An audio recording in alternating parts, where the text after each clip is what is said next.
What's up, everyone? Welcome back to another video here at Red Dirt Reptiles and Exotics. For those of you who don't know, I'm Corey Samples. And for those of y'all coming back, let's get right the hell into this. Alright, so let's take a moment to cover bobcat breeding. I'm not going to go deep into detail about this because unless you are, an experienced keeper, you shouldn't be really doing much of this anyway. And if you are an experienced keeper, chances are you know who to go to ask. And if you are an experienced keeper and need some help, please contact me and I will work with you. But this is not something that, I'm going to dive off into for the main general public too much. Bobcat mating can be intense. A lot of the times the female can get hurt and or scared, can lose fur. The male will bite real hard the back of her neck, and even at times drag her around and thrash her around. They do mate sort of front to rear, as doggy style for all intents and purposes.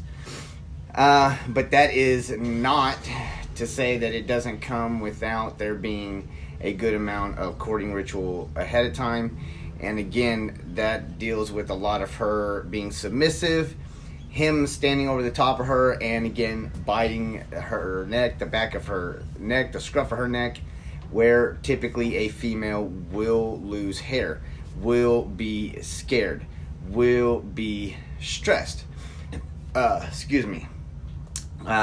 Mating happens between February and March. There's a gestation period of about 62 to 70 days, on average 60 to 75 days.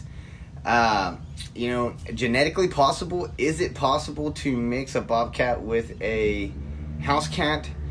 I think genetically it's impossible, but there have been some cases that I've heard of where DNA testing has proved me wrong, and there have been some half and half hybrids, an F1 or F2. I think actually just a couple F1 bobcat hybrids, and I think working up on some F2s out of a specific line. I think one person did it, and I think the father was a domestic Bengal Aussie cat, and the mother was full bobcat.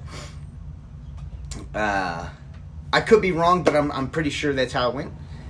Anyway, again, it can be very intense. It is not for the sleight of heart or easily upset stomach when it comes to watching these types of things nowadays. A lot of times you tend to stick away from this if you're just a keeper and you aren't looking to breed like I am.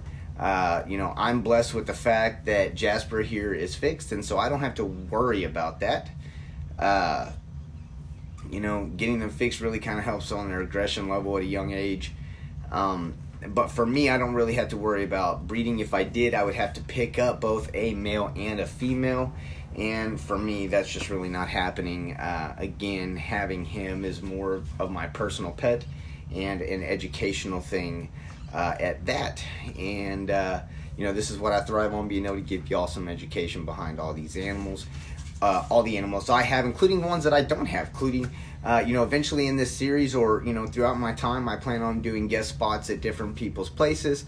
And I plan on having different people come here and us shoot different videos, of having people guest spot here at my facility where we house all our animals. As a matter of fact, we have a ton of people looking forward to doing that, so that's going to be something coming in the future. But again, there's not much that, I want to say in depth about breeding. I'm sure you can go find some mating videos out there, and I'm sure they will show you, what I'm talking about. If not, probably a good thing, because again, it can be very intense and it can be very stressful for the female. If you have the female in that situation, out of the two, or you have both, you are going to definitely be worried about your female the first time you go across this, even having that knowledge that it can and probably will turn aggressive. It is hard to really look at that and be like, that's all right. So yeah, I think I'm gonna cut this short at this one and leave it at that. We'll see you guys on the next one. Thank you. Hey, thanks for sticking with me through another video here at Red Dirt Reptiles.